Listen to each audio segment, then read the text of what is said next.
أعوذ بالله من الشيطان الرجيم. بسم الله الرحمن الرحيم. الحمد لله غافر الذنب وقابل التوب شديد العقاب ذي الطول، لا إله إلا هو إليه المصير، وأشهد أن لا إله إلا الله وحده لا شريك له، وأشهد أن محمدا عبده ورسوله، بلغ الرسالة وأدى الأمانة ونصح الأمة وجاهد في الله حق الجهاد، فجزاه الله عن الإسلام والمسلمين خيرا. أوصيكم وإياي بتقوى الله ومراقبته في كل تصرفاتنا وسلوكنا، واعلموا أنكم غدا بين يدي الله موقوفون وبأعمالكم مجزيون، وعلى تفريطكم تندمون، وسيعلم الذين ظلموا أي منقلب ينقلبون. يقول الله تعالى في كتابه العزيز: يا أيها الذين آمنوا اتقوا الله حق تقاته ولا تموتن إلا وأنتم مسلمون. ويقول أيضا: يا أيها الناس اتقوا ربكم الذي خلقكم من نفس واحدة وخلق منها زوجها وبث منهما رجالا كثيرا ونساء، واتقوا الله الذي تساءلون به والأرحام إن الله كان عليكم رقيبا.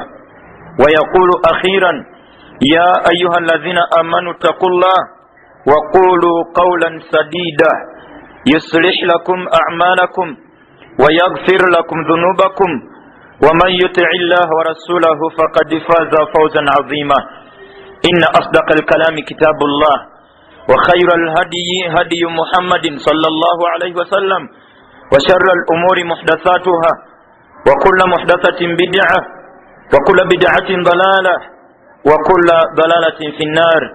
أما بعد كوجك نيامبوليزا تري يوم بسلام وأجينا كسومسا تبيا بياسومسي بمسومسا محمد صلى الله عليه وسلم بيزبي سومسي ببانغا ديني basomesa abalungi Allah batutte ng'ogwabwe bagukoze, abaliwo aboolwalira abalungi tusaba Allah banyweze tabaraka wa taala, naffe be bajja basomesa tusaba Allah twokwebuulirira n'okuzza obujja obulamu bwaffe mu nsonga zonna ezeetaaga okwekuba mu ttooki.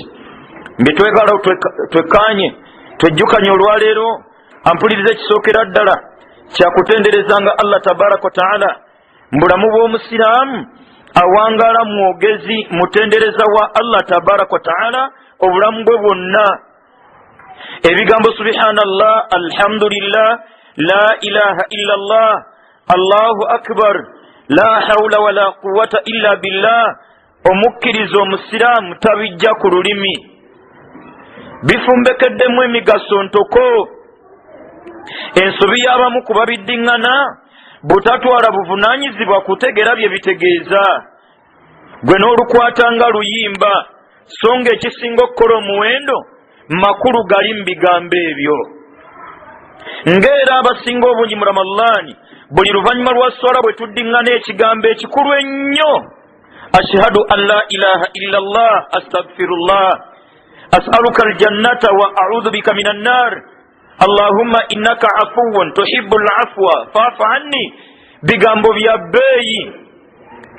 yadde oba oliawo waliwo abatakkanya na kubiddiŋŋana, ne wabaawo oba oliawo n'abakkiriziganya biddiŋŋanwenga, nga tetunnatwala nnyo buvunaanyizibwa kuvumirira abiddiŋŋanye, nga n'abiddiŋŋanye tannatwala buvunaanyizibwa kuvumirira atabiddiŋŋanye, abange byo bitegeeza ki? ekisinga okukola omuwenda mpuliriza mu busiraamu buno kutwala buvunaanyizibwa kubusoma. bangi kye tutakoze. tumala ewiiki ng'omuntu talinaako waatuddeko kubaako byajjukizibwa mu busiraamu. tusomye ayatul kursiyu emirundi tetugimanyi bungi, naye ddala ani yali agisomye ng'ataddeyo ebirowoozo byategeere byetegeeza? kuba ndowooza obuzito bwayo makulu gaayo abasinga ge tutataddeko budde, ge tutawadde birowoozo. nga tusomye ziyasiini mufumbekedde obubaka obuyitirivu gy'oli ne gyendi, kyannaku nnyo okubanga amanyi okugisoma tomanyi bye bitegeeza. nabwo gutyo okutendereza kwe twogerako mu bigambo subhanallah, alhamdulillah, la ilaha illallah n'ebirala, okutendereza okwo ebigambo ebyo okukola omuwendo kutwala buvunaanyizibwa kutegeera makulu gabirimu, nga ddala buli lw'obyogera bye bitegeeza by'otegeeza. Tulabye nnyo okuwangalira mu bulamu obujjudde okutya, bulamu bujjudde okweraliikirira, bulamu bwa bunkenke. Kiseera kya kuwamba baana bawala n'abakyala, ne gavumenti oba oliawo efaananyi etalina kyakukola, omukkiriza ekyokukola gwe wandibadde nakyo. Ebyokwerinda by'omukkiriza Allah, ebyokwerinda by'omukkiriza Allah tabaraka wa taala, musange wambi munnyonnyolere wa kumwenywerezaako Allah wakati mu kuyitiriza okumwogerangako. Bangi mbye tubadde tetumanyi nti okwogera ku Allah tteeka mu mateeka ge, nga bwe yalagira Allah okusiiba, bwe yatulagira okusaala, mwana wange yembeera yeemu yatulagira tumwogereko, yatulagira tumutenderezenga. Mu sura ezikuli okumpi ddala mwe muli suratu Nasiri, giyite idha jaa, muyo Allah namwe yatulagiriramu okumwogerangako, bwe yatugamba nti fasabbih bihamdi rabbika wastaghfiruh, tenderezanga bulijjo amatendo g'omulezi wo. Yali akulagira kumwogerako, kumutenderezanga mu bigambo bye tukoneddeko. Mu suratul A'la bw'eba etandika, Allah atugamba nti sabbih isma rabbika al-a'la, tenderezanga erinnya ly'omulezi wo owa waggulu. Ogenda ditendereza otya? Nakwekwata ku bigambo bino bitugambye, subhanallah, alhamdulillah n'ebirala. Olukowoola Allah lwe yakowoola bwe yali atuwandiikako okusiiba, yalutukoola mu Qur'ani emirundi mingi, naye mu gimu ku mirundi egyo mwe muli suratul Ahzab aya 4, Allah gati ya ayyuha llazina amanu. Sura lukoola lwe yatandisa nalwo bwe yali alaliko okusiiba, ku luno yali talagira kusiiba, yali atongera birala byakukola. Ya ayyuha llazina amanu uzkuru llaha dhikran kathira. Abange mwenna bakakasa nti mmwe bakkiriza ab'olwaleero, mubinaakakasa nti ddala ye mmwe uzkuru llaha dhikran kathira, Allah mumwogerengako olwogeranga lungi, tumutenderezenga Allah olutendereza. Wasabbihuhu yana mubbiri, ekigambo subhanallah mukiyitirizenga bukuratan wa asila, si kumakya si lwaggulo. Mu bye munaafuna huwa alladhi yusalli alaykum, Allah waakubatendera zimalayika, Allah naye waakuboogerako mu zimalayika. Allah ayogera ku muntu amwogeddeko amutendereza. Mu suratul Bakara aya 152 ekyo Allah akikkaatiriza bw'atugamba nti fadhkuruni adhkurukum, munjogerengako nange jja boogerako. Mu hadithi nabbi natugamba sallallahu alaihi wasallam, hadithi al-Qudusi, nga Allah agamba nti man zakarani fi nafsihi, yenna njogerako mu mutima gwantendereza, zakartuhu fi nafsi, nange mwogerako mu gwange. Kankayite kakisa, wallahi Allah kwogerako gwe gwani. Mu hadithi eri gye tusembezaayo agamba Allah wekitiibwa nti waman zakarani fi mala'in, yenna njogererako mu banne, zakartuhu fi mala'in khairin minhum, mwogerako mu basinga ebbeeyi ku bali banjogereddemu. Nga Allah anyumya ku ggwe isma, Allah ayogere ku ggwe ebigambo ebikutenda ebikuwaana. Sumayya muzimalayika, nga Allah anyumiza Jibril nga ayogera ku Sekadinani, nga Jibril bwe ziwuliriza. Yatwagala nnyo Allah, ekitiibwa ekyo n'akitussiza mu ibaada buli muntu gy'asobola. Byandibadde mugenda mu hijja, abamu twanditendewaliddwa kumwogerangako Allah tabaraka wa taala. Abange tumutenderezenga, tumwogerengako. Gw'okiraba kitono nnyo Allah okwogerako, nga wano akulembera eggwanga lino n'ageza kwogererako mu kabineti dakika 5-10, toyinza kuba ng'okyali mwavu, toyinza kuba ng'onoonya bunoonya mulimu, okaluubirirwa emikwano egisigadde girina kunoonya kukubuuza nti wasala magezi ki okwogerwako. Bano abakwogeddeko wano ku duniya leero bakuwaana, leero enkya ne bakwefuulira masikini.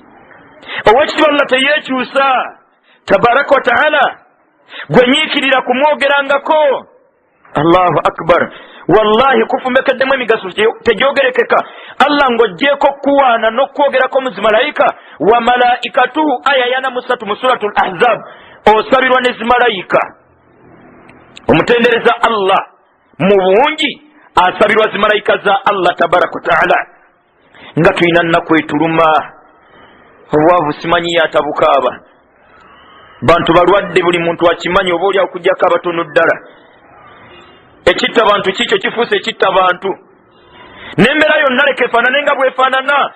Solution y'ebizibu byonna muntu kubbinkiza na kunnyikiza ddiini. Allahu akbar. Akanyigo mu bulamu koolimu kavudde ku bugayaavu bw'oku ddiini.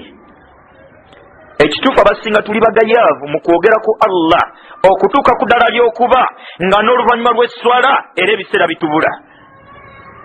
Agezezzaako kigambo kye kijja kujja naye ate enduuza kyennyinawo n'acyaccaliza bucyaccaliza bugalo n'omulaba ng'agira ati ddala nga ki kyokola ekyo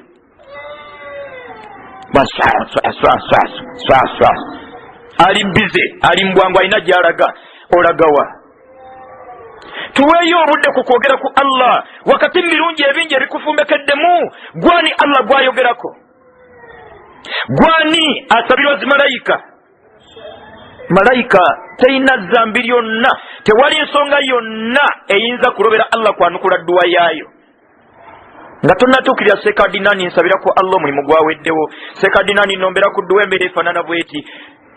Oba oli awo nayo tugendeyo naye tusooke kugulawo omulyango guli. Tusooke kugulawo omulyango Allah atwogereko tusabirwe zimalayika. Ensaba malayika gye zisabiramu abakkiriza abo abeekuumidde ku kwogeranga ku Allah. Allah yagitulaga mu suratu Ghafir okuva ku aya ey'omusanvu. Budde tetulina naye twandikutaganjuliddeyo. Abange tuyitirize okwogera ku Allah. Si kitendo ky'abakkiriza okwogera ku Allah ekitono, kitendo ky'abannanfuusi. Mu suratu Nisa aya ya 15 nga mu 2 bwe teba 45 Allah yannyonnyola bingi mu aya eyo ko ne mu sura eno okutwalizamu yayogera ku bannanfuusi ebiwera. Naye mu aya eno bwe yali agiwunzika yaga nti abannanfuusi mu bulamu bwabwe wala yadhkuruna Allaha illa qalila, si batendereza Allah okuggyako ekitono kuba bba abakkiriza yabalagidde kiri kyakuyingiwaza. Abange tuyitirize okwogera ku Allah mu birungi bye tunaafuna kino ndaba nga tekyerekerezeka yadde tubiddinganya ebbanga.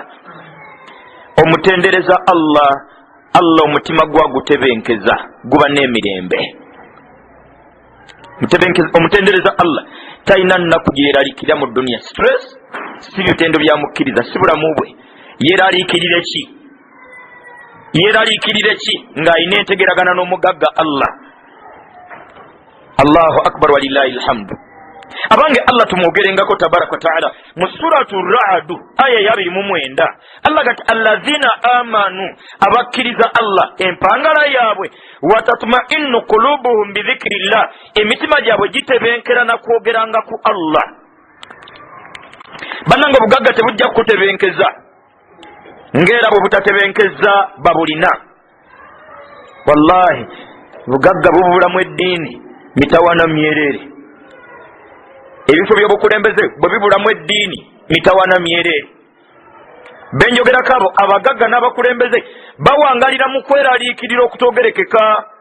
Buli amutunulidde amutya. Ampuliriza, teyategeka Allah bulamu bwa muntu kutebenkerera ku bya bugagga bino bya duniya okuggyako nga bikusanze oli munywevu mu ddiini. Kyovulaba yagamba Nabbi sallallahu alaihi wasallama nti laisa alghina an kathirati almataa, ekitibwa obugagga si muntu kuyingiwaza bya bugagga. Innama alghina, obugagga obwensibo obw'omugaso ghina nafsi, muntu kuba mugagga mu mutima. Obugagga bw'omutima nnyini gwo kuyitiriza kwogeranga ku Allah. Kyovulaba wallahi ebyokulabirako bingi abagagga sente omala kuzifuna n'olyoka ofuna omusirikale awaka. Olwo emirembe giba gikweyongera giba gikuggwako. Bwe zeeyongera ne zeeyongera ng'ofunayo n'omulala gw'otambula naye gikuggwako bagyeyongera. tuyitirize kwogera ku Allah mwe muli bwe bulamu bw'omutima gw'omuntu. Muntu yenna anaagayalirira okwogera ku Allah omutima gulwala gwetikka edduniya buli akabawo kamweraliikiriza. Abakkiriza abatendereza Allah tebalina nnaku yonna ebaluma, mitima gyabwe Allah agikkakkanya mu mbeera yonna. Allahu akbar walillahi alhamdu. So nga omugayaavu mu kwogeranga ku Allah, Allah amwendulira shaitaani tatamna. Allahu akbar walillahi alhamdu. Tebawukana na majini mu suratu Zukhruf aya 36 Allah gati waman ya'shu an dhikri rrahmani nuqayyid lahu shaytana. Yenna analagajjala ku kwogeranga ku Allah, yenna anava ku Qur'ani emubulirira okudda eri Allah, nuqayyid lahu shaytana, tugenda musembereza shaytani. Buli dogeri musindikirwa lya kumukwatanga, mbeera nyingi ezijja okumukosa byatategeera, wakufunanga ebirwadde bitali bya bulijjo babinoonye bibule, agenda kuwangalira mbweraliikirivu. Wali awandinyikiddemu Allah tabaraka wa taala, buli lwogayalirira okwogera ku Allah wanyikirawo duniya, shaitani nyikizaawo nsi. Owangalira mu bulamu bwebuze omuntu aliva mu bupangisa, fiizi zinaavaawo omwaka guno, sente za Land Road oba ngenda kukola ntya, ensonga zonna gw'olaba gw'obyetisse. So nga omukkiriza mu kuyitiriza okwogera ku Allah, wallahi obuvunaanyizibwa bw'obulamu bwe afundikira abuzizza eri Allah ow'ekitiibwa tabaraka wa taala. Abange Allah tumutenderezenga, yekka yatendwa ebituufu bye yali Allah nakati byali. Abaali abagagga mu 6 baavu kati, abaali abavubuka mu 8 bakadde, abaali abalamu ennyo mu 9 bafu, ababadde abasomesa abalungi mu ddiini eno emyaka 5 emabega bali mu kabbuli. Atakyukakyuka ku bimwogerwako ali omu Allah tabaraka wa taala. Nabwe gutyo tumutenderezenga nga bwe tuyiyiza ennyimba eziwaana abakulembeze b'ennono, ne tuyiye ennyimba eziwaana abakulembeze b'eggwanga. Gwe muntu akyaza akulembera eggombolola naye muyiye ennyimba, lwe mukoze mutya? Abange Allah ye mutuufu w'okutenda. Gwe twatendanga nga pulezidenti mu 8, olwaleero tewaliwo omukolo gyagenda kuddamu kulabikako. Allahu akbar. Abange Allah tumwogerengako, ebirungi tetuyinza bimalayo ebikulimu okwogera ku Allah. Kyakubiri mbyenkusibirira nga bwe mbyesibirira Allah kumwebaza, tusiime byatukolera. Gwe lwaki mbulamu bw'onoonyayo bikunyiga, amaaso n'ogayisa ku birungi ebingi Allah byakkolera, nga byakkolera byonna binene, byonna n'obibuusa amaaso n'onoonyaayo kyatannaba kukolera. Pangisa neyeekubakiza nnyo olw'obupangisa. Omupangisa oyagala kutugamba nti weegomba Allah gwe yajjulula nga yafa ayina ekikomera. Abange waliwo omupangisa yeegomba Sebaana nga bw'ayita ku kikomera kya Sebaana nga kisinga kalenze Sebaana. Ampuliriza, mu bupangisa bwo obulamu okyabuyina. Wallahi wabakubaawo omukisa abagagga bangi Allah be yajjulula bandikkiriza gwe wandiganye. Wabakubaawo omukisa baali basobola okukkiriza bakuweerya obugagga byabwe byonna obaweemu obulamu, bo baali bajja kukkiriza gwe balega nti ampuliriza, tulina ebyebbeeyi bingi ebitalinayo kya bugagga kyoyinza bipimako. Allahu akbar. Bannanga bantu bali mu kabbuli aba buli kika. Wano wenyino njagala okusinzira okugamba ekigambo kino, yadde bangi tukibuusa amaaso. Bangi naku z'omwezi ziri 23 Ramadhaani abasinga ekitusemberera mu bwongo ko nti Ramadhaani egenze. Abange yokka si yegenze, naawe ogenze. Goloza gwe obulamu bwo buyimiridde Ramadhaani yokka yegenze? Oba bwayimirira teweerabira nti Ramadhaani weekomekkereza, waliwo eswala ya Eid, n'obulamu bwo we bukoma waliwo eswala ya janaza. Fembi tufundikirira mu swala. Gwe n'otunuulira nnyo by'ogenda okusalira mu Yidi, n'ototunuulira ddala bali nsaalira mu mbeera nga ni mu mbeera ki? Ramadhaani gy'olangira okuggwako egenze, naye bw'esirikirira eraba ggwe ogenze. Yandikakasa nti kale ono atagenda na kusala Yidi yalangira nze okgenda. Ampuliriza, Allah tumwebaze nnyo tabaraka wa taala. Naddala kigambo bulamu kyakyatuwadde. Deka byonna bibeerenga bwe bifaanana, naye obulamu tubuyina. Toyina ssente naye obulamu we buli. Embeera yonna kefaanane nga bwe faanana. Twala kigambo bulamu mu mbeera ya bbeeyi nnyo okozesa akakisa k'obulamu koyina wallahi okutegeka ekinnya gy'olaga. Ffe tukozesezza akakisa k'obulamu kutegeka bye tugenda kuleka. Esswala gy'osaala eyimiridde etya mu njatula y'ebigambo byayo. Abamu n'enjatula yennyini nfu. Awali laamu oteekawo ra, awali ra n'oteekawo laamu, nga n'abasinga obungi kumpi 95 ku 100 tetumanyi makulu gali mu bigambo bisomwa mu swala. Kati laba bw'otwala obuvunaanyizibwa onyiigire oli atasoma bigambo biri nga tumaze okusaala. Shahada la ilaha illallah astaghfirullah. Atabyogera nga nti abaana bayonoonye eddiini tetunnagala gwe yentegerayo. Naye gwe muli olaba eddiini yeggumidde. Okugyonoona kwabwe gwe nga bw'okulaba be bamanyi ne Allah waabwe tabaraka wa taala. Tufeeyo nnyo mpuliriza ku bitukwatako. Tuli mu mbeera ezitatugasa. Tulemeddwa okusoma eddiini tuli mu mpalana. Mwezi gwa Ramadhani gwatandika sseeko ine ebbala ku munno. Nakati guggwako wallahi n'amabala. Tulina obutakkanya mu famire obututta emyaka. Wakati w'abaana maama gundi bazaala naffe abaamaama gundi ng'omusaayi gwe gumu. Ramadhani ewunzika. Laba bw'osaba Allah akusonyiwe nga gw'ogaanye okusonyiwa bw'oyinako amabala. Kyetaagisa kisseeko okutuula n'esseeka. Qur'ani mwagisoma, ahadithi muzimanyi, ebigambo by'abamanyi mmwe mubitusomesa. Dirwe bigenda okuteekwa mu nkola. Seeka mwandibadde kyakulabirako wakati mu kumulungula obutakkaanya bwammwe, naffe tunaayanguyirwa okumulungula obwaffe nga tulabidde ku mmwe. Mpalana za kimasikini. Allah talina gwagenda kubuuza nti gwaliwo ekitebe kyawa. Tebiriiyo. Ampuliriza, akaseera k'obulamu tukakozese okwetegeka okusinkana Allah tabaraka wa taala. Saala esswalayo mu mbeera ya buvunaanyizibwa. Topapanga ng'osaala. Wallahi ojja kupapira mu zuhuri nga toyinaayo asiri. Ojja kupapira mu zuhuri nga toyinaayo zuhuri ndala. Qur'ani tugiwa obudde. Omwezi gwa Ramadhani ampuliriza, Allah yagututegekera nga kyajja ya bukkiriza bwa muntu. Mu mwezi guno omuntu mwasitookingira obukkiriza obugenda okukola emyezi emirala 11 paka ku Ramadhani ejja. Wallahi Ramadhani weenewunzikira wogenda okulabira abayina amanda gatafunyeeko yadde akaliro. Nga Ramadhani weewunzikidde ne swala ze wezikomye. Ramadhani weewunzikidde n'okusoma Qur'ani wekukomye. Ramadhani weekomye n'okuliisa wekukomye.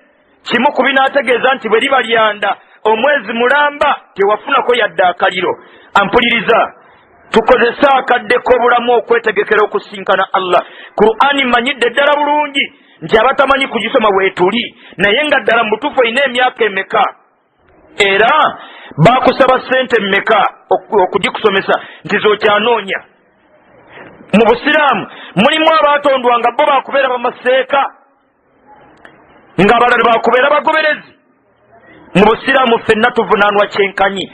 Tetuyinaamu basumba nandiga. Mu Busiraamu ffenna tuli bantu abagenda okubuuzibwa ebimu ebifaanana ebigenda okubuuzibwa seekadinaani naawe bye bikulinze nga ffenna tujja byanukula olwanukula lwe lumu. Qara'tu kitaba Allah, ekinnyanukuza waggulu bye muwulidde nnyanukula. Qur'ani nawanga obulamu bwange ng'agisoma, natwala obuvunaanyizibwa n'entegera byetegeeza. Fa amantu bihi, era byonna nabikkiriza. Ampuliriza, ddala olw'olwanukula oluyinawo Qur'ani ogisoma, watwala obuvunaanyizibwa otegere byetegeeza, otwala obuvunaanyizibwa okwebuulirira nayo. Nga n'essula entonotono still si kyangu kusanga muntu ayinza kunnyonnyola bikwata ku suratul Fatiha nakugiramu ebyokuyiga ebirimu. Ensoma yennyini birala. Olw'amakulu tuba tetujja kugabuuza gwate oba ensoma egaanyi. Tweyazeeyaze nga tukozesa akaseera k'obulamu. Wakati mu kwebaza Allah kigambo bulamu, tusaana kwetegekera ku musinkano w'ekitiibwa Allah tabaraka wa taala. بارك الله لي ولكم من القرآن العظيم ونفعني وإياكم بآياته وذكر الحكيم. أقول قولي هذا واستغفر الله لي ولكم ولسائر المؤمنين من كل ذنب فاستغفروه إنه هو الغفور الرحيم وهو البر الكريم. الحمد لله الأول والآخر والظاهر والباطن وهو على كل شيء قدير. أفضل صلاة وأتم تسليم على رسوله الأمين sallallahu alayhi wa ala alihi wa sahabatihi wa man sara ala darbihi ila yawmiddin. Ampuliriza twatandise na kutendereza Allah twakukoneddeko bye twasobodde. Tuli kukwebaza Allah tabaraka wa taala. Tusime wetaaga okulowooza ku bingi Allah byakkolera tabaraka wa taala. Wakati mu kwebanja neebaza twebaze Allah mu kwebanja buli ekitegeeza eddiini. Esswala eza sunna oluvannyuma lw'ezetteeka tuzisaalenga. Ekyokuwaayo kyewandiikeko. Tuzimba masjidi abamu Allah yatuzimbidde we tusula. Wallahi ennyumba eyo Allah wakujjululira abaana bagenda jjuizaamu bisenge ku bisenge. Kino kya Sumaya, kiri kya Jabberi, kino kya Yasini. Tebayinza kulekerawo yadde ruumu kuga nti muzeeyi nga bwe yatoba ennyo okuŋŋanya ebyobugagga. Ruumu eyo emitwalo 7 eginaavanga gigende ku masjidi gisasule amasannyalaze muzeeyi afuniremu awo. Tebakulekerawo yadde. Ampuliriza byojjamu kati ng'okyali mulamu bye bibyo. Mutwalo ogwo gw'otadde ku masjidi ani agenda ogusikira? Ani agenda okugenda yagukayanire? Wallahi bagabana okutuusa ku ngoye zo ng'ebyo babikayanira mayita ekyali mu ddiiro nga n'abasinga obungi batwagalako bye tulina, batwagalako migaso. Teri yayagala gwe nga muntu okugyako abatono ddala gw'onombuulira gwali owuliddeyo omwami afiiriddwa mukyala we nga ddala amaziga ge akaaba nzikiza ya kabuli mukyala we gy'alazeemu. Mama Sumaya enzikiza agenda gitandikira wa mutata Sumaya n'akaaba era bw'aba wakaga nti omukazi andekedde abaana nga yoga nti eri gye yategeseeyo kati ono yali ku kizibu. Allahu akbar. Tukaaba baana be mutulekedde. Omukyala n'akabasereza nnyumba ngenda gitandikira wanze omukazi atakola. Singenda kutandikirawo ekibuga. Sula yabadde ampaze ndya akabira serezo badoleka waka. Ampuliriza baleke tukabira batuufu. Gwate bw'oba gwe kennyini ebbanga ly'omaze mu bulamu walemu okwesaasira otegeke gy'olaga. Lwaki oyagala ffe tuba tukulumirirwa? Jja mu maaliyo kati, jja mu maaliyo olwaleero ebinaggasa mu maaso ga Allah tabaraka wa taala. Tusula ku bitanda bya bukadde, entebe zaffe mu ddiiro ofulumyamu enkadde kala nga zino nzikooye njagala zaleeza noyingiza entebe ya bukadde 5. Allahu akbar. Tugenda zifulumya, tugenda zituulamu wali nga mayita eri mu nnyumba. Twegalanjulira omwo nkuba ezikubiraawo bukadde bwe 3 nga ku muzikiti tewateeko yadde emitwalo 10. Ampuliriza tubisobola. Nze guno ngutwalanga mukisa. Emizikiti gino Allah alina abagagga kinoomu bayinza okulagira bagizimbe. Najja nankumbye wa muyima mukyene mukwano gwange si byakwesonda muwarabu ogwo ne wano yali akisobola. Laba Allah mu bunafu bwaffe mu busente bwaffe butonotono Allah ffe yawa ekitiibwa ky'abawarabu ababa bazimba masjidi eno. Twerekereze wakati mu kusima Allah byatukolera. Kigambo bulamu Allah bwe yandibadde ayagala ssente oba yanditukyajinze mwezi oba lunaku oba wiiki oba zandibadde nga mmeka ya Rabbi ajje ku maaso gwe yakewuwa okozesa wa bwereere. Laba owa Allah tabaraka wa taala talina uniti gya kukyajinga. Byoteekwa okutunuulira osiriikirire ofumiitirize. Weebuze nti olunaku airtime nkozesa wa mmeka? Ddala owa Allah ono ebigambo ebifuluma ankyajinga mmeka? Okwata omutwalo nga si byakumala kunnyonnyola nnyo gwe nga ku mutima gw'olina byojjukidde nti eri abatoogera zaani ayogera, eri abatalina magulu gagula sene mmeka ezaalema bonze ze nasobola, eri atalina mwana mu dduniya. Wallahi bangi tukuliriza nnyo obuzibu bwe tulina mu bulamu wakati mu butalowoozayo bali mu buzibu businga bwe tulimu. Golabanga gwoli mbuzibu kuba oli mupangisa, olabanga gwoli muzibu kuba sente za fiizi zikubuze. Tambo kyange etandikaza abaana gola batudde waka ng'olabye n'abatudde awaka. Wallahi eriyo eyeegomba abaana banditudde awaka nga weebali. Wallahi nga nonje kye bayita omwana owuwe tamulaba. Tusiime byatukolera Allah tabaraka wa taala. Wallahi kigambo kwebaza Allah kikulu era omuntu bw'atakissaako birowoozo najja akigayaalirira yandiva mu busiraamu yandikaafuwala. Okwebaza Allah bw'okugayaalirira bw'oteegendereza ova mu busiraamu. Aya kumpi zonna Allah mwe yayogerera ku kwebaza Allah mwennyini aya ezo yazifundikira yebaza muntu kaafuwala. ya musanvu mu surat Ibrahim wa idh ta'adhana rabbukum la in shakartum la azidannakum wa la in kafartum. Kitegeeza nti bwe munalemwa okunneebaza mukafuwadde. Inna hadainahu sabila imma shakira wa imma kafura.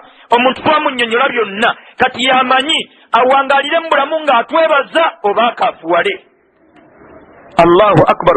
Walakad atayna Luqmana al-hikma aya 12 mu suratu Luqman. Walakad atayna Luqmana al-hikma an ishkuru lillah wa man yashkuru fa innama yashkuru li nafsihi wa man kafara yenna nakafuwala. Mu suratu Naml Sulaimani ng'asirikiridde ku Allah byamukolera. Qala hadha min fadli rabbi liyabluwani aashkur am akfur. Bino ebirungi Allah abimpadde kungezesa alabe nawangala mwebaza oba nawangala ng'omukafiri atali musiraamu. Okwebaza Allah kinyikiza obukkiriza bw'omukkiriza. Wallahi kizibikira emikutu gyebyo ebikunyiga. Ku muntu ng'awaddeyo obudde ku Allah byamukolera tayinza kubaako na kimunyiga mu bulamu bwe olw'ebirungi ebingi byalabye byayina n'ebitono ebimunyiga. Ekirungi ku duniya boddayo n'okwata ekitabo n'ekkalaamu okole lisiti y'ebizibu byo tebiwera 3. Simumanyiyo ng'alina ebizibu 1, 2, 3. Wallahi gwe ddayeko okwata ekkalaamu heading bizibu byange underline. Number 1 bwavu. Number 2 ayinza okukubula nga basinga ekizibu kirina eki wakati mu birungi ebingi Allah byatukolera. Tumwebaze Allah wakati mu kwebanja buli ekitegeeza eddiini omutima gukukke. Fizi zezibu z'abaana weebali oli mupangisa alhamdulillah kizibu kinene naye ate bwo obulamu weebuli. Goloza ne kabuli bagipangisa kati onenyumiriza mu Bwalandi Road mu kabuli bw'oli baamu. Ampuliriza tusiime obulamu Allah tajja butambuza gwe nga bw'oyagala. Fa'alu lima yuridu. Mu bulamu Allah ajja kukola gye byayagala so si gwe nga bw'obyagala. Era tagenda kutandika butandisi ebbanga yonna Allah akola kyayagala. Yamala kwebuuzaako okufuula munnauganda bwe yali akuleeta mu duniya yamala kulaga lukalala lw'abakyala olondemu maamawo. Okuzaala butambala mwamala kutuula gweko ennyini ne weerondalawo butambala. Obumpi oba obuwanvu walinawo okwesalirawo. Obuddugavu oba obweru yamala kwebuuzaako. Abange Allah tumuggyeko olugezigezi akole byayagala mu bulamu bwaffe. Byatannakola tomuvunaana ye Allah waffe tabaraka wataala. Byakoze byoba omwebaza. Wallahi byatukolera Allah bimala okuzibikira ennaku yo yonna. Ne mu bulamu obwa bulijjo omukyala awangaala nebba ng'amanyi nti bbaawe muyombi taata sula avuma ayomba asobola okuyombera olunaku lulamba. Ne mwana nge n'afumba emyaka gyonna nga tavangayo lwa kizibu ekyo. Lwaki afumba? Lwa birungi ebirala byamuyinamu bye bizibikira kino eky'obuyombi. Musajja ayomba naye agula ebintu awaka. Kati omukyala nakkiriza nti kayombe banaako wanaasirika ng'olugoye yaluleese olwayidi n'emmere buli lunaku agigula abaana basoma ennyumba tebatubanja ayombe. Ampuliriza tukkirize mu bulamu mu bwemu ebitatambula bulungi olw'ebirungi ebingi Allah byatukolera tabaraka wataala. Tajja kwebuuzaako Allah ayina kukola byayagala Allah ku lwa bulungi bwo. Wama tashauna illa ayyasha Allahu rabbul alamin. Temuyina nteekateeka yonna mu bulamu bwammwe aginaayo ogu Allah tabaraka wataala. Leka kuyitirirwako nsonga yonna nyino mulwadde maama mulwadde bulwadde bunnuma yamanyi Allah. Wallahi mu suratul an'am ayo mwendo ngwerabiziddwa yagamba Allah nti qul abantu bagambe ng'omwalimu wenna abantu bategeeze falillahi alhujjatul baligha mu buli Allah kyakola aba n'ensonga enneekusifu gy'atayinza kubannyonnyola gye mutayinza kutegeera. Ayina ensonga zonna Allah lwaki tannakuwa mwana. Wallahi akatono ennyo yadde obudde bugenze. Musa alayhi salam yalinnya ekituutirumu n'asomesa omusomo gwakwata baliwo mu Babiro. Omwave yamubuuza nti naye ddala tuyinawo omumanyi yenna akusinga wano? Najjayo n'okula nti ekituufu nze nabbi wa Allah ogu nabwe gwe totayinza ate kubaayo mumanyi mulala atali nze. Allah n'amuwabula na kumulagira gye yali ateekwa kusinkana muwalimu nga muntu munne Allah mukakase nti eri amusinga ku ilmu, ne basinkana n'omusomesa Hidhiri. Byali bingi wakati w'ababiri, naye mu bimu ku byo Musa alayhi salam baba batambula, omwalimu wa Musa yakusanga omwana n'amutemako omutwe. Kyayitirira ku Musa nga seruganda, gwe ddiini wagisomawa? Ette omwana sayize yatannabako zambi yonna lyakoze. Akatalta nafsan zakiyatan bighayri nafs lakad jita shay'an nukura, kyokoze tekiriyo. Ekintu tteyo nga bagenda okwawukana, omwalimu yatuuza Musa n'amunyonyola buli ebyabaddewo. Yamugamba nti omwana oli gwe nasse fakana abawahu mu'minaini, bazadde be bakkiriza balungi mu busiraamu, fakhashina ayurhiqahuma, ekyamututtisiza Allah yatulaze nga maaso ono omwana bw'alikula agenda kufuuka ensonga y'abazadde bano kaafuwala. Allah kwe kwagala mujjewo nga bukyali bali basigaze obukkiriza bwabwe. Allah kwali baweera ejjana okusinga okubalekera omwana ono. Allah ate kwana baweera omuliro nga bakaafuwadde. Ekindeeseza mpuliriza, buli kyakola mu bulamu bwo Allah ayina ensonga. Kootoseeseetuke ku ddiini n'osigala ng'oli munywevu ku Allah, wallahi weewali ejjanaayo. Okugumiikiriza obutaba na mulimu, yadde bakukkuutidde nnyo, wandyetambuliddeko, n'abo ababisomesa sibeereere baamala kumaliriza byabwe. N'ogumiikiriza ampuliriza, obulamu Allah yamanyi tabaraka wa taala. Mu butuufu ekitutawaanya bakiyita kukkiriza Allah, naddala okumukkiriza ng'omulezi waffe. Bye bitubonyaabonya ddala kkiriza nti Allah ye mulezi we, ate ennaku kyeba emuluma ng'omwana wakowe emyezi 4, 5, 6, mwaka 3 ayinawo ekizibu kyonna mu duniya. Nsonga zonna amanyi nti taata waali. Kati gwotobayanga nti ekyo kyaŋŋambe sijja kisobola, mwana naye alimba. So nga ate ye ogumya mugumye, yadde gw'olinayo by'otosobola, ku Allah talina by'atasobola. Ffe n'omwana muyita ku kalina nga nti taata lwaki totuzimbira ennyumba efaanana etyo?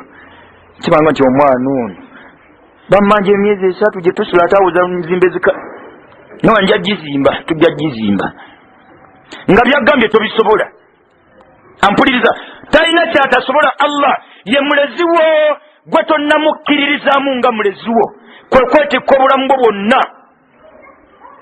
Omwana talina nnaku yonna emuluma muzeeyi waali, era ebimu ntera byogera. Abaana bo naddala sayize eyo ekyali enyimpimpi temanyiyo mugagga mu duniya akwenkana. N'omuga nti Sidwiri alina ssente, yamanyi omugagga ogutaata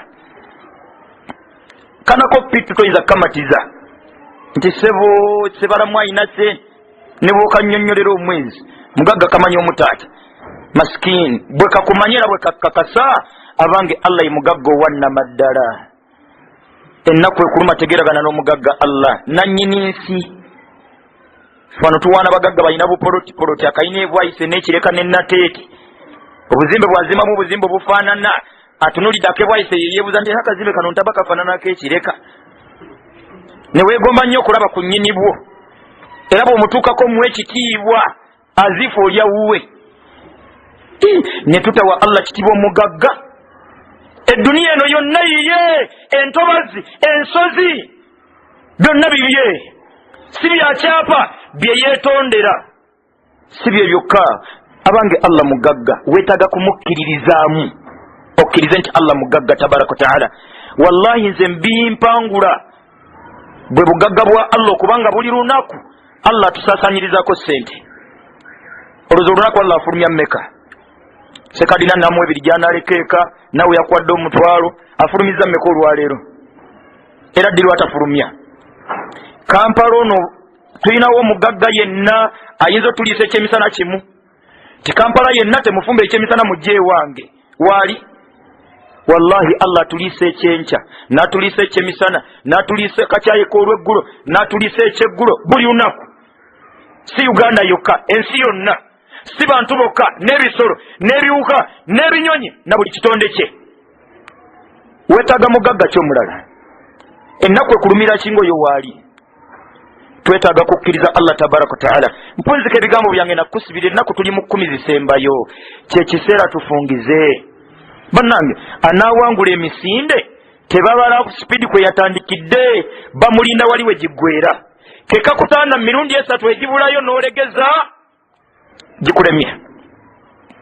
abagezi misinde batereka amaanyi gaabwe ne gavaayo mukadde kasembayo ebula emirundi 3 n'ayongera ebula 2 n'asitula ebula gumu n'atabuka mufundikira mukiza nti akasajja katulidde kasajja kalina yingini kyekiseera naawe okubukkiriza mu kusiboyolesa yingini y'okusoma Qur'an yingini y'okwogera ku Allah yingini y'okuwaayo weewano yingini y'okuyimirirako ekiro ke kaseera fata abasinga kati twayiise buyiise emisinde batuwangudde ampuliriza tusobola wallahi bingi byetuwadde obudde bingi ebitutesereza ffe muntu atuuka mu lukiiko lwambaga gundi agenda kuwasa naye nti kadali yenna mumundekere lukadde 4 n'ekitundu bannange musajja alaze munno omukwano tugulaga abantu naye tusinga eggulaga Allah tabaraka wa taala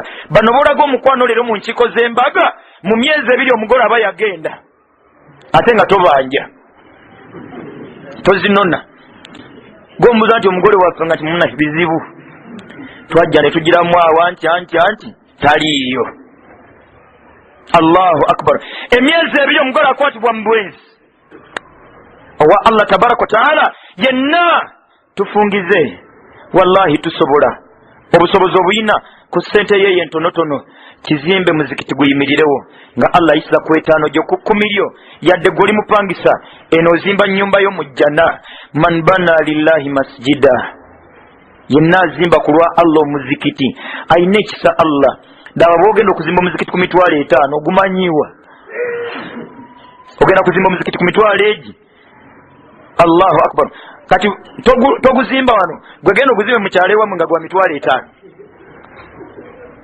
ogenda kuzimba omuzikiti ku mitwalo 2 ampuliriza kisa kye Allah okutusembereza ibada ku ddaala erya wansi buli muntu lyasobola ani yandizimbye omuzikiti nkunze naawe masikini so Allah wekitiba tukakkanyiza obukkiriza abutunnyikirize ku mitima gyaffe ampuliriza ffenna tubisobola budde bugenze tetulina kyakola bwali balla tutegekeddeyo olusinkano olulala tulikomawo insha Allahu tabaraka wa taala kigambo kyange ekiddirira ekisembayo ekigambo la ilaha illa Allah bannange kya bbeeyi kikulu nnyo kya ntondo mpaji mu mpaji z'obusiraamu eyonooneka ng'endala bwe zoonooneka toyinza kulya mu kisibo misana olunaku luba lufudde n'empaji eyo erina ebigyonoona abasinga gye twalagajjalira muntu asobola okuba nga yasibye alina yiriziye mu waleti Allahu akbar nayimirira Ramadani tarawehe yonna ng'alina ebintu wansi w'ekitanda anaye abalongo be saba Allah atwenzikiriza entuufu abalongo abo abazadde be babaalula ne bakuŋŋanya ekiyitibwa abalongo okubira ddala kubuulira n'ebiralalala ne bassa mu kigo ne bateeka wansi w'ekitanda yennyini nassangamu ssente taata la ilaha illallah yennyini bw'aba yavuwaddemu n'agenda ate ne yeegayirira nti bajjajja mbadde nnonyeeko ani yazissaamu ne wabaawo ebitatambudde bulema nti abalongo bajja kunjokya abaana benzadde nze nyina obusobozi okubookya oba bo abatamanyi na kibiriti gye kisula kyannaku abange tuzimbe obukkiriza ddala oteekwa otya obwesige mu waleti mu buntuntu bwe wassaamu abantu ne batuguyaaguya okutuuka omusuubuzi bamuguze n'ebikola by'obutunda mba nti bakayita akatunda kati bw'okateeka wansi w'omuddala ogenda kutunda byonna biggwewo akatunda kitegeeza kutunda ko kennyini kali akakamulwa bwe tukaleka ku muddala kayinza okwetunda ekigambo la ilaha illa Allah bannange tekyebeereka wallahi Allah okukkiriza byonna bye tukola akakwakkuliza okuba na la ilaha illa Allah entuufu tejja kuba ntuufu okugjako ng'oginoonyezza byonna ebigikwatako nga mbigikwatako mwe muli enzikiriza eri gye tukutaganjulidde omuntu okukkiriza Allah ng'omulezi we biri mu la ilaha illa Allah bw'onojja ogigoberera bingi byojja okuzuula Allah byajja okunyikiza ku mutima gwo insha Allahu tabaraka wa taala ekisemberayo ddala bannange Allah tumusabe wanika emikono Allah mutegeeze nga buli nsonga yo laba bwogonda ennyongo sinkanye mukulu w'omugagga olw'emitwalo 2 gy'omusuubiramu n'otogondera mu maaso ga Allah ng'ono gwogondera mu maaso ge naye ayina ebizibu by'alina ennaku ye Allah ayina nnaku ki mugambe nga ti Allah wekitiba gwe wantonda embeera ng'ennyize bino ne bino Allah byonkoledde Ramadhan alhamdulillah Allah gitumazizaako mugambe nti Allah nsaba ogikkirize. Wallahi kino nkyogera ndi ku mimbari ya nabbi sallallahu alaihi wasallama eri atacyogerangako bukyanga atandika kusiiba nti nsaba Allah okkiriza okusiiba kwange eri atakiyisangako mukamwa. Kwata olukumi omutwalo guweeyo mugambe nti Allah nsaba okkiriza olukumi lwange omutwalo gwange. Buli sola mugambe nti Allah nsaba okkiriza okusala kwange na buli mulimu gwokolanga ensonga zaffe zonna nga tonnaginnyonnyola muntu yenna nsonga sooka ogiyitiremu Allah nti Allah sumayya ndi kitonde mu bitonde byo sina gye njja kulaga Allah nsonga zange zonna ggwe ndi mupangisa naye nkakasa Allah bangi bajje mu bupangisa nga n'abamu tebasaala. Saba Allah onkolere enteekateeko nzije mu mbeera y'obwavu ntambuza ebigere ebbanga Allah gwe mugagga alina buli kimu nsaba Allah nzije ku bigere na buli nsonga egyo mugambe Allah tetuyina kye tusobola mu duniya. Wallahi abaana Allah yabaweerera ffe kennyini Allah yatuliisa ensonga zonna ennyumba Allah yazisasula tuba kubanga ffe tuweerera abaana oba mayumba ffe tugasasula. Genda ekokwate kalituleeta olabe sente z'osasula omwaka era wakapangisiriza emyaka emeka bw'oba gwe ozisasula olwaki ogulanga poloti mu sente ezo nyumba mitwalo 15 ogenda mu bukadde 2 omwaka zigulamu poloti myaka 3 wakapangisiriza emyaka 10 siffe tubisasula. Wallahi Allah yatuliisa okukakasa ekyo omuvubuka yenna atannawasa Allah tamuwaza akuleka wakera taziina. Wallahi Allah mala kuwa famire nalyoka kwasereza otwala yeeka hajati nakyala emyezi 2 onoonya bulijjo zoleka wakati ozirabawo pataliiwo. Programu yonna Allah yagiina tumusabenga tumutegeezenga yogeranga naye buli lulimi Allah luwulira tabaraka wa taala. Tusabire nnyo baganda baffe Allah beyajjulula saba Allah basonyiwe abanguyize kabuli mwe bali. Wallahi bingi bye baasobya Allah wekitiibwa baali tebamanyi basajja battu tebamanya nti embeera erifaanananga bweri. Saba Allah obaddiremu obanguyize buli nsonga yonna wakitiibwa Allah obwavu butuluma. Saba Allah tutakkuluze ku lunnabe lw'obwavu. Saba Allah tujje mu bupangisa. Saba Allah twanguyize edduniya na buli nsonga yonna.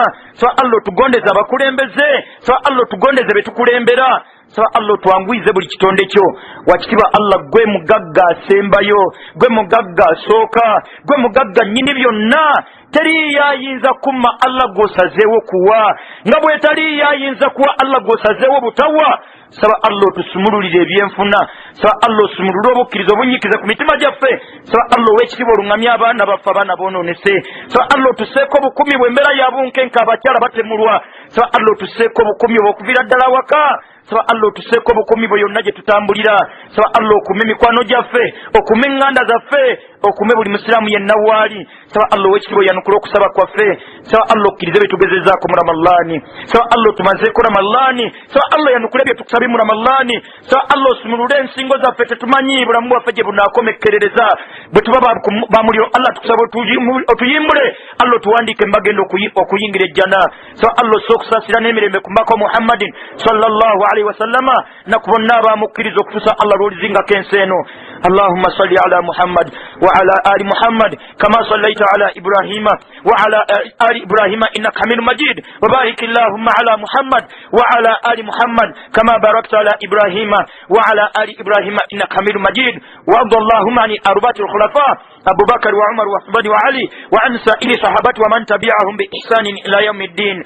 Allahumma a'izz al-islam wal muslimin wa adhill ash-shirka wal mushrikin wa dammir a'da'aka a'da' ad-din ya rabbal alamin. اللهم أرنا الحق حقا وارزقنا اتباعه وأرنا الباطل باطلا وارزقنا اجتنابه يا الله. اللهم آتي أنفسنا تقواها وزكها أنت خير من زكاها أنت وليها مولاها يا رب العالمين. اللهم تقبل صيامنا اللهم تقبل صيامنا اللهم تقبل صيامنا وصلاتنا وقيامنا وركوعنا وسجودنا وتوبتنا يا نعم المولى ويا نعم النصير. اللهم إنك عفو تحب العفو فاعف عنا. اللهم إنك عفو تحب العفو فاعف عنا. اللهم إنك عفو تحب العفو فاعف عنا يا رب العالمين. ربنا آتنا في الدنيا حسنة وفي الآخرة حسنة وقنا عذاب النار. اللهم إياك نعبد وإياك نستعين. اهدنا اللهم الصراط المستقيم صراط الذين أنعمت عليهم غير المغضوب عليهم ولا الضالين. سبحان ربك رب العزة عما يصفون وسلام على المرسلين والحمد لله رب العالمين. وأقم الصلاة إن الصلاة كانت على المؤمنين كتابا موقوتا.